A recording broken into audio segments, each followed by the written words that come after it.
Seth is actually teaching. So welcome everyone to this special seminar by Dr. Lucas Timmins. He's actually interviewing in mechanical engineering for the biomedical position.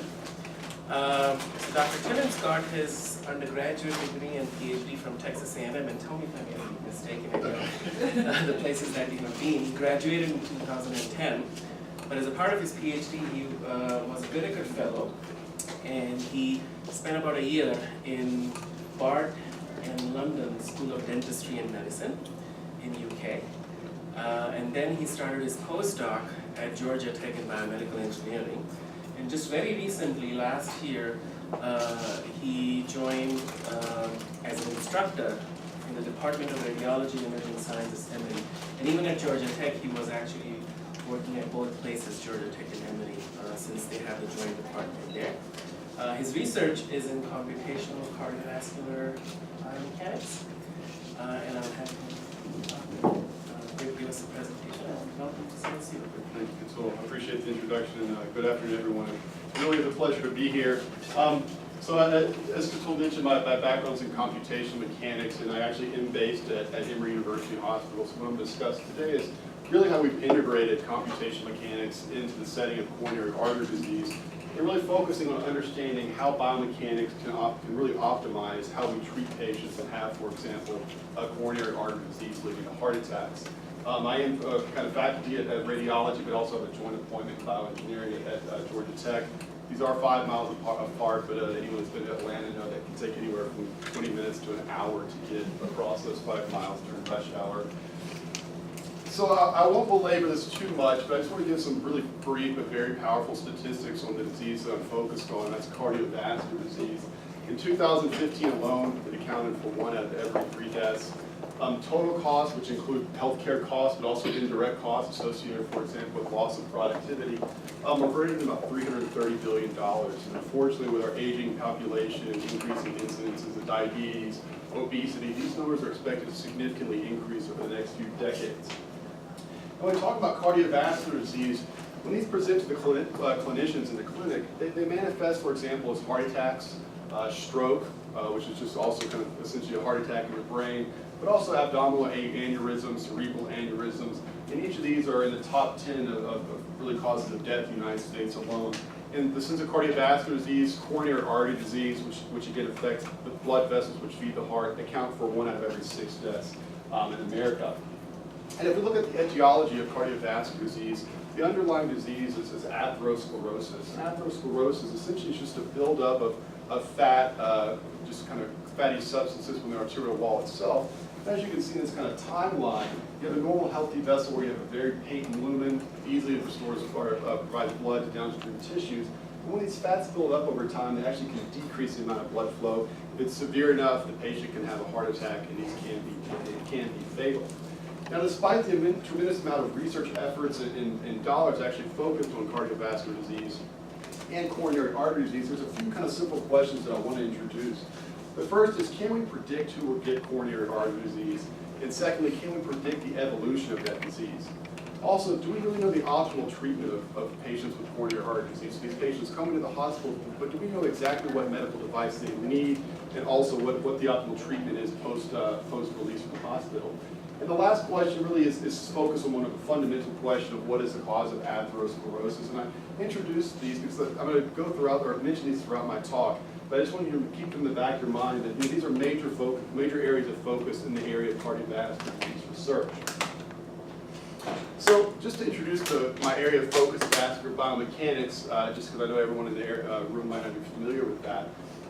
When I talk about vascular biomechanics, I include both the fluid mechanical environment and the solid mechanical environment. These are both very complex systems. For example, the fluid environment, cardiac blood flow has an underlying pulsatile phenomenon. Also, the blood flow itself is a non-Newtonian fluid, very complex fluid. When we talk about vascular tissue itself, so the wall, these are anisotropic materials, highly nonlinear, and very complex materials to model themselves. So when we look at externally applied loads, this is just kind of a longitudinal cross-section of the vessel. From the fluid standpoint, we have the flow-induced wall shear stress. This is the frictional force exerted on the endothelial cell surface. But we also have the blood pressure. This blood pressure leads to cyclic deformation of these vessels.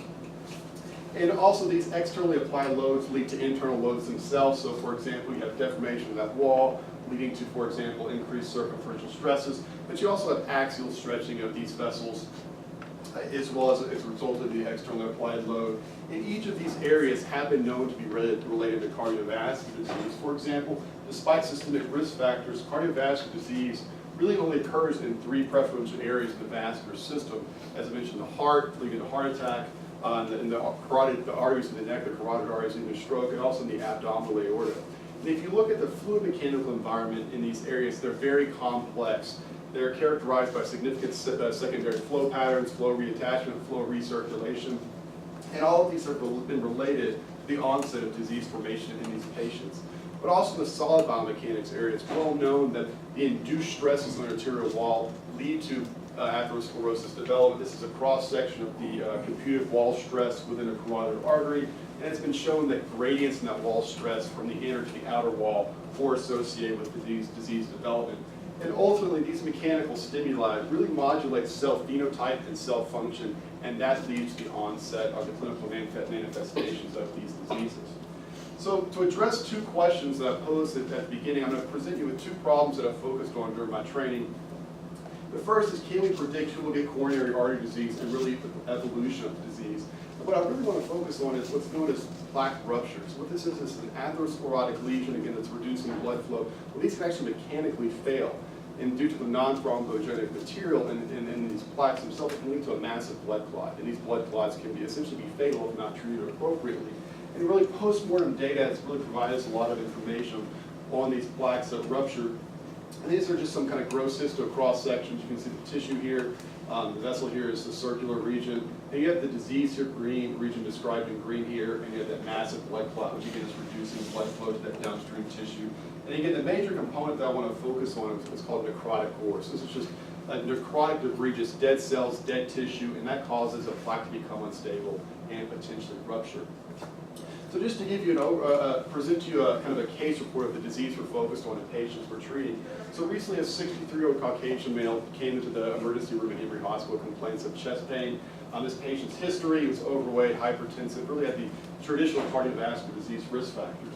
So this patient was sent to the coronary catheterization lab. And what you're seeing here, this is an angiography following injection of contrast. This is performed by just making an incision in the leg, sometimes in the wrist itself, feeding a catheter up into the heart itself, and injecting the contrast. And what you're seeing, these are actually the blood vessels. They don't sit on top of the heart muscle and feed blood and nutrients to these tissues. Now, despite this patient coming in having significant chest pain, ultimately there was no lesion, no disease that could be found. So despite having chest pain, this patient was not treated and kind of just sent home with optimal medical therapy. Now, 15 days later, this patient repeated to the emergency room, had significant chest pain, and what was determined to find out is this patient had a complete blockage in one of the major epicardial vessels, left anterior descending. And again, this is just 15 days apart from that previous trip to the hospital. What was determined that the cause of this event 15 days later was plaque rupture. So what you're seeing here, this is the plaque had ruptured. There's a massive blood clot in this patient. Thankfully enough, he was treated appropriately, but had he not, this would have become fatal. So really our question is, can we predict in patients that come with that have coronary disease that in 15 days that these plaques will rupture and potentially be fatal? So again, we know about the disease risk factors, but again, can we predict plaque evolution? So really, if we look at the nature of our clinical problem, there are plaques that can be seen under angiography. This is just another image of the right coronary artery. And we can see we don't need to be a trained interventionalist that you see you have a major obstruction there, so you don't see any flow of contrast. This is an area a clinician would go in, open up with a balloon, also inserted through the catheter itself, and then implant a vascular stent. These are essentially metallic scaffolds that used to prop open that artery and restore blood flow. But what we can't see are these areas where plaques can rupture. What these are characterized as is actually most of the disease is actually residing in the wall itself. So you see you have a nice open region where blood can continually flow. These patients feel no chest pain. But what can happen is this plaque can rupture, a massive blood clot can form, and this patient, of course, he can die. So our approach in investigating this problem is, can we develop a methodology to evaluate the hemodynamics in these patients to understand if we can predict the regional progression of this disease and identify plaques that have the potential to rupture. So this is just an overview of our computational methods that we employ in our study. But it first begins with some outstanding clinical data collected by our colleagues in interventional cardiology. This includes angiography, which I discussed earlier, other intravascular imaging techniques, but we also collect velocity and pressure throughout the coronary tree in these patients. Now, using some reconstruction techniques, we can reconstruct these arteries in 3 dimensions at extremely high spatial resolution. And by employing our developed numerical methods and applying patient-specific boundary conditions, we can quantify that flow field. We can quantify this at a much higher spatial and temporal resolution than it can actually be measured. Now, because we quantify the velocity and pressure in vivo in these patients, we use this to verify that our calculations are actually correct, that we are really reproducing that in vivo biomechanical environment. Now, following the quantification of the velocities and pressures, we essentially post-process these data and evaluate various hemodynamic parameters. And again, the main one of interest is wall shear stress, that frictional force. And just to let you know, what's been associated with that disease, or that parameter disease progression, are that areas of low time average wall shear stress across the cardiac cycle, but also oscillations in that shear vector have been shown to be associated with disease. So really interested in the magnitude of that wall shear stress wall shear stress vector, but also oscillations, temporal oscillations. Now, another imaging technique that we collect in these patients is what's known as virtual histology intravascular ultrasound, or VHI. This was a technique developed in the mid-90s and really hit the clinic hard in the early 2000s. But it was originally developed by interrogating excised pig diseased coronary arteries with ultrasound. And what was determined is by evaluating the backscatter specific locations of these excised arteries and doing histology, you could then identify a given backscatter spectrum to a known component. So what this allows, for example, one to do is you have a histology section here, you have the ultrasound backscatter signal here, but you can really identify the specific plaque components in vivo. So this is really, you're obtaining in vivo information on this disease process. And this is very complementary to angiography. So that's in an angiographic image, a clinician would really use it to look for minor or major obstructions, look at the overall morphology. But what this intravascular ultrasound allows a clinician to identify is where is the disease in these patients, what is the spatial distribution, and are there regions of heightened vulnerability. As I mentioned, this is becoming more used in the clinic. A recent study in the New England Journal indicated that by using key identified markers with this VHI, this can actually increase the predictive value of major adverse events. So clinicians are starting to use this more frequently to aid in diagnosing and treating these patients. So just to give you an overview of our computational methods, again, we reconstruct our geometries with the various imaging modalities that we collect, again, at high spatial resolution. We add flow extensions both at the inlet and the outlet for computational reasons, and of course, discretize our geometry to include that boundary layer to quantify the near wall flow patterns, essentially quantify that gradient to identify shear stress. Boundary conditions, again, these are patient specific. We apply a pulsatile velocity waveform at the inlet. All our outlets are traction free. Although I mentioned that the blood is a non-Newtonian fluid, we assume it's Newtonian fluid, and given the Reynolds numbers that you really occur in the coronary arteries, this is an acceptable limitation. And finally, we post-process these data to quantify the time average, that shear magnitude, but also the oscillations. So what you're seeing here, this is just a distribution of wall shear stress across the cardiac cycle. This is the inlet velocity here. And in contrast to other areas of the vascular system where when the cardiac is, the heart is contracting, you have peak flow during systole. In the coronary arteries, you actually don't get peak flow into diastole when the heart is relaxing. The idea is when it's contracting, all those vessels are completely, essentially collapsed. So you see here that you don't get peak velocity down there, just diastole. What you can appreciate is just the dynamic, both in time and space, of the wall shear stress distribution in this patient's coronary tree. So we employ these developed techniques in a prospective study to evaluate the association of shear stress in coronary disease progression. We enrolled 20 patients. These had non-obstructive disease, so a stent, for example, wasn't implanted in these patients. We collected baseline data. This allowed us to quantify the total plaque area at baseline, but also used to identify the plaque composition. as well as used to compute the baseline wall shear stress environment. These patients were sent home for 6 months, prescribed optical medical therapy, primarily statins to lower the serum cholesterol levels, LDL being the primary component. And these patients returned at 6 months follow-up for repeat evaluation. And by comparing the baseline to follow-up evaluation, this allowed us to quantify the disease progression across those 6 months and relate it to the underlying hemodynamic environment. But in order to quantify progression, we really had to co-register these longitudinal data, and I mean longitudinal time and not in space. So in order to do that, we first had to co-register these images in the axial direction. What you see here, this is a baseline and its corresponding follow-up pullback in a given patient. Just to orient you, blood would be moving from the bottom to the top of these images. And in each of these pullbacks, you could identify major branching vessels in these arteries. And what this allowed us to do is determine the relative position of each image to these branching vessels. So for example, this Scion image located here was just downstream of the first diagonal coronary artery, and we could find its co-register image and follow in the axial direction. But in order to really evaluate focal progression, which is what we're wanting to, because again, both wall shear stress and disease progression are focal events, we had to develop a technique to co-register these in the circumferential direction. What I mean is essentially ensure that 3 o'clock in one image matches up with 3 o'clock in another image. So we developed a multivariate cross-correlation algorithm that allowed us to co-register these images both in the axial and circumferential direction. And while I'm not going to show these data, we observed strong agreement between the algorithm we developed and an expert VHItis reader. So what you're seeing here is just rotating that follow-up image clockwise and seeing the correlation. And by identifying, for example, where that peak correlation occurred and the actual co-registration angle, we can identify the co-registration of those follow-up and baseline data. Now what this allowed us to do, again, to quantify focal progression, is we divided these images into essentially sectors, which were identified by 45-degree intervals of rays emitted from the lumen centroid. And we could then go in and quantify the differences in plaque area, but also constituent area. VHI, as you'll see by the colors here, these are actually the disease itself. It can identify 4 key parameters, and really the one I want to mention right now is necrotic core, and that's exhibited by red. And again, necrotic core is that key player that pathology data has indicated is a major identifier of vulnerable plaques.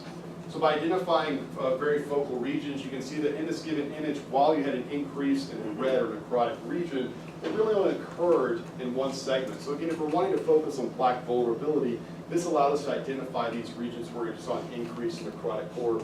What you also see by identifying regions are these kind of focal regions, is you can identify areas that have no disease at all. And if we're wanting to look at the association of hemodynamics and disease, we're really not interested in areas where disease isn't really present. Now, likewise, we actually wanted to look at wall shear stress at these focal regions, and because the geometries were built from our imaging data, we could identify the exact spatial location of these VHItis images and extract the nodal wall shear stress data at these locations. So what you see here, this is a representative scalar wall shear stress, time average wall shear stress magnitude distribution. We extract the wall shear stress data and again divide it up into corresponding sectors. And this will again allow you to appreciate just the focal nature of this disease itself. So for example, in a straight segment, not near branches, you see you have a nearly homogeneous wall shear stress profile, but in areas near branching vessels where those secondary flow patterns can occur, you do see a great circumferential heterogeneity that we can capture by using this focal analysis. Now we also wanted to evaluate wall shear stress oscillation. The way we did that is quantifying a parameter known as wall shear stress angle deviation. That's essentially just the angular distribution between the mean wall shear stress vector and instantaneous vectors across the cardiac cycle. So for example, in an area where you have unidirectional wall shear stress, you'd have a really low wall shear stress angle deviation, about 30 degrees as indicated by this green arrow. But in areas where you have significant oscillation, you can have, again, you have a mean vector shown here in red, and you have those instantaneous vectors that are throughout the cardiac cycle kind of point in high variable directions. So this would be an area characterized by low and oscillatory wall shear stress. Looking at a scalar distribution within a given patient, these areas of complex flow patterns near branching vessels, near areas of high curvature, that's where you would really expect to have significant oscillation, and we were able to capture that. So now for each sector in a given cross-sectional image, we have one value for disease progression, but we also have one value for wall shear stress, the magnitude, as well as oscillation. This is just kind of a schematic or just a table of the patients that we enrolled in our study. Again, it was 20 patients. Just to give you an idea, they had the traditional cardiovascular disease risk factors. We were in the southeast portion of the United States where we like our fried food and we like it in large quantities. So these individuals were overweight, high blood pressure, had high cholesterol levels. Again, I mentioned these patients were sent home for 6 months and prescribed optical medical therapy to lower their cholesterol levels, and we can see that that drug did work. So these patients were treated at best standards of what we know in patients with coronary disease. Now looking at the baseline wall shear stress, again we had a scalar distribution of the magnitude, a scalar distribution of the oscillation, and our key area of focus was areas where you had both wall shear stress, low time average, and oscillation, which is identified in these green regions here. So just looking at the baseline hemodynamics, 20 patients, about 14,000 sectors. If we look at time average wall shear stress, we divided it into 3 groups. These were identified based on experimental data of low it being where disease normally forms in areas of less than 10 dynes per square centimeter. Intermediate was 10 to 25, and high was greater than 25. Then we also had 3 groups for oscillatory wall shear stress. And really we want to focus was anything greater than 90 degrees, which indicates at some point during the cardiac cycle you did have complete flow reversal. So looking at the distribution, we had essentially uniform area of our uniform distribution of wall shear stress magnitude across our 3 groups. But if we look at oscillatory wall shear stress, again, we didn't have a significant amount of regions where you had a lot of oscillations, and that is really what would be expected. You know, if this is really a key player that's driving the disease process, you wouldn't expect to have significant areas of oscillation throughout a patient's coronary tree. And again, our area of focus was identifying areas of low and oscillatory wall shear stress, and we were able to capture that with these developed methods. Now, if we look at disease progression across the 6 months, the way this graph reads is essentially change in plaque area on the y-axis, on the x-axis is the areas, the classifications of shear magnitude. So on the y-axis, anything greater than 0 indicates that these plaques got larger over time. Anything less than 0 indicates that these plaques decreased in size over that 6 months. So what we observed in the areas of low wall shear stress, these plaques got larger over that 6 months. However, in areas of intermediate and high wall shear stress, these plaques got smaller. Now, if we look at the key components that can be identified with VH-IVUS, again, I really want to draw your attention to the necrotic core shown in red. What we see in areas of low shear, we saw that, again, these plaques got larger, but we saw an increase in necrotic core. Again, that's a key player in vulnerability. But we also, however, what we saw in the areas of high shears, these plaques got smaller. We saw an increase in necrotic core. So these plaques that follow up had a larger percentage of necrotic core. So what we were able to observe is that over that 6-month period, we saw a transformation to a more vulnerable phenotype, a phenotype that has the potential to rupture. Again, these plaques got smaller, but they had more of that necrotic component, which really drives that rupture process. So what we were also interested in amongst other results, the key one was these areas of low wall shear stress, what happens in the dependence of oscillation or the absence of oscillation.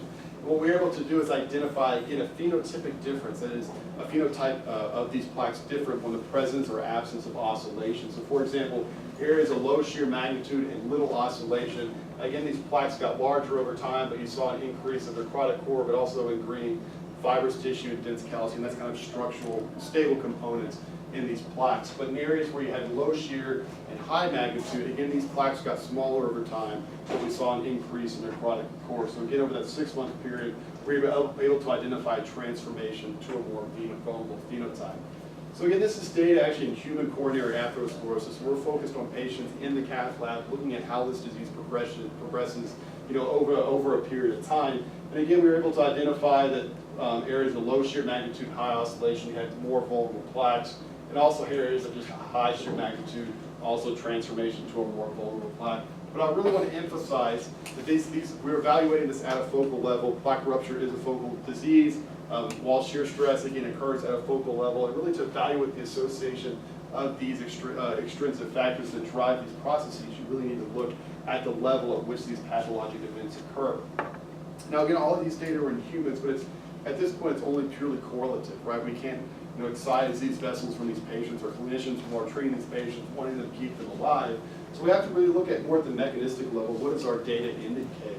And a recent study actually conducted by some colleagues at Imperial College London also found that in areas of high oscillation and low time average shear stress, that the formation of areas are more advanced plaques, so those plaques that are prone to rupture. So what this allows one to do is now really take our correlative data at humans and really drive down at a mechanistic level to look at potentially pharmaceutical agents to treat these patients. And really what our interest is looking at hemodynamics and how it can assist in treating patients, really the long-term prognostication of hemodynamics and identifying patients that need increased surveillance or potentially preemptive treatment strategies. So the second part of my talk I want to discuss, this is actually on the solid biomechanical environment, and it's looking on focusing on the optimal treatment strategy for each patient. So again, just to present you a case report, 34 Caucasian male presented at Emory University. This was a heart transplant recipient, and this patient actually had received a vascular stent. What we see in this coronary angiogram where the stent was placed, you can see regions where you have significant obstruction, and this is due to tissue ingrowth into the stent itself, a disease known as restenosis. And this is kind of just a cartoon illustration of restenosis. Again, a stent can be essentially thought of as a metallic cage to prop open that vessel, but what's been shown is over time, tissue can ingrow and reblock that vessel, leading to a new stenosis or restenosis. And the treatment options for restenosis include angioplasty, potentially deploying another stent, but really the key treatment of restenosis is sending these patients to the operating room, cracking their chest, and putting in a bypass graft. So despite knowing that stents can fail due to restenosis, questions that may arise is, can these medical devices be optimized to reduce restenosis rates, and can we identify an optimal stent for a given patient or specific atherosclerotic lesion? So we look at vascular stenting. This is really a mechanical solution to a clinical problem. I mean, these devices are implanted at extremely high pressures. This is permanent deformation of a stiff device. This is just a video of an implanted stent, or just on the bench top. Inflation pressures on the order of about 8,000 millimeters of mercury. You know, so normal systolic blood pressure is about 120. So you're an order of magnitude higher. You know, about 11,000 kilopascals. I mean, these are extremely non-physiologic pressures. This is an image of a stent being deployed in the hind limb of a pig, all under angiographic guidance. Again, it's just an inflation of a balloon. That balloon is left inflated for about 30 seconds. That balloon is deflated and withdrawn, and you just have a nice patent stent opening up that vessel. So despite knowing that restenosis is a failure, if we look at across all the stent designs, there's actually a known relationship between stent device and restenosis rates. So really the question is while these clinical studies provide information on the failure of these devices, they really don't provide an explanation. Why are there differences between stent designs? And can we use these understood differences to really optimize how we treat their patients? So our hypothesis in this work is really the stent designs that impose a non-physiologic biomechanical or non-favorable mechanical environment provokes a more aggressive pathobiologic response or neointimal tissue growth that leads to device failure. So in order to our approach to this problem, as opposed to investigating all the stents on the market, just to give you an idea, the stent market is currently about $15 billion, about 1 million stents are implanted each year. Again, those numbers are expected to double over the next few decades. As opposed to investigating all the stents in the market, we chose kind of a parametric design. So we identified key characteristics of designs available on the market. And the ones we were focused on are the strut spacing, so essentially the distance between these sinusoidal rings, the amplitude of the sinusoidal rings, but also also the radius and curvature of these ring segments. And by just varying those 3 parameters, you get a large variation of stent design, many of which match those available on the market.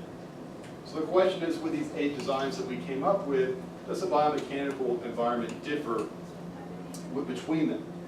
So we employ the finite element method to examine the biomechanical environment following implantation of these stents. So we're talking about finite deformation of 2 elastic bodies in contact. Again, I mentioned that the vascular tissue is a highly nonlinear material, so we described ours with a 3rd order modified Mooney-Rivlin strain energy function. We did treat our tissue as homogeneous and isotropic. Stent was just modeled as stainless steel. If we look at the boundary conditions of these simulations, we applied an axial stretch. Again, that's an in vivo mechanical loading. We looked at both systolic and diastolic pressure, and we talked about these 2 elastic bodies in contact. We used a glue contact algorithm in our numerical method. So we wanted to evaluate first just the stress induced on these vessels by deploying these stents. So these are those 8 stent designs that I mentioned by varying those 3 key parameters. You can see there's a very wide range of induced biomechanical loads following implantation of these designs. To give you an idea, about 55 kilopascals in order that's normal systolic pressure. So you can see that these are at least an order of magnitude higher, really inducing non-physiologic values and stresses on these vessels.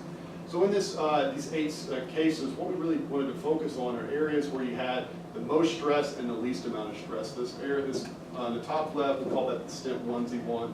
This is a stent characterized by extremely tight spacing of those repeating sinusoidal rings, and the radius of curvatures were 0. So essentially you had essentially triangles at those stent segments. It's probably easier to see in the stent over here. You can see the footprint of that area where you had 0 radius of curvature. However, the stent down here, we call it 2B3. This stent was characterized by a very rounded curvature of the sinusoidal rings and a very large spacing. If we look at the rate of displacement, because again, these stents need to open up the artery to restore blood flow, again, focusing on the key ones that we identified. 0 is an area, 0 basically means that's the normal radius of the vessel at systolic pressure, diastolic pressure. You can see that all of these stents deform that vessel to a much larger radius than it is just at normal at resting pressure. So again, this would be really performing at the level needed in the clinic. But again, focusing on those 2 stent designs, we see that both of those increase the radius, with that 1Z1, that more stiff stent, increasing it slightly a bit more. So with those computational models, what we did with those 2 stent designs that we identified, was actually had them laser cut from stainless steel.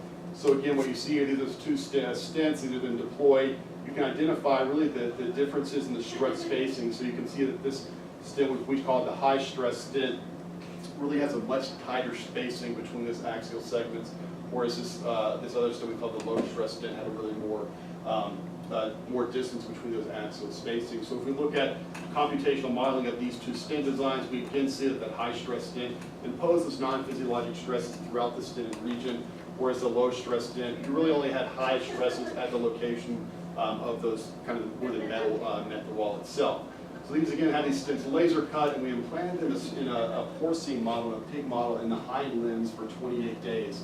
The reason we chose the hind limbs is, again, that's the coronary anatomy of the coronary vessels in humans are very similar to the porcine iliac arteries. And again, what this allowed us to do is by implanting a stent in each leg, we kind of had a contralateral control. So as opposed to implanting them at different vessels in the coronary arteries, we had comparable vessels in the legs. So we did some integrative pathology methods. We extracted these stents, these tissues at 28 days. We did both X-ray as well as micro-CT, which allowed us to really understand at high resolution what these stents look like in the vascular tissue itself. And ultimately, the tissue was, after excising, we did histology and identified that in areas where in the high stress stents, that stent that imposed high stresses, we had significant more neointimal tissue proliferation. That's a cellular composition that really drives restenosis. So this is really indicating that areas of high stress, you have greater neointimal tissue proliferation, and these devices will in fact fail. So again, in the high stress stent, you had more neointimal tissue. In the low stress stent, you had less neointimal tissue. So really these pathologic differences in neointimal tissue are a direct result of the solid biomechanical environment. We planted these in the same vessels, the same materials, so really the only difference there was the design itself. So really going on kind of integration of computational mechanics into clinical medicine, these are kind of the questions I posed at the beginning. Can we follow the presentation of disease? Can we predict fractal evolution? We talked about intervening. Can we find the optimal treatment? And really, we developed robust and validated computational methodology to evaluate that mechanical load environment.